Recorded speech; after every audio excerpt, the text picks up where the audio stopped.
नमस्कार मित्रो, हे आहे बंगाली ताई आणि कालचा व्हिडिओ रात्री जो व्हिडिओ पाहिला आपण या आधीचा व्हिडिओ, त्या आधीच्या व्हिडिओमध्ये मावशीच्या हातामध्ये पूर्ण जखम होती आणि पूर्णपणे ती जखम क्लीन झालेली आहे आणि क्लीन मुक्त त्याची जखम झालेली असल्यामुळे मावशीला नवजीवन मिळालेलं आहे।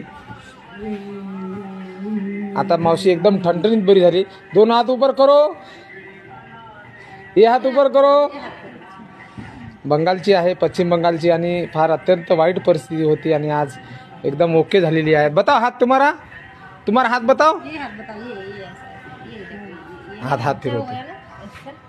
हाँ, क्या बात।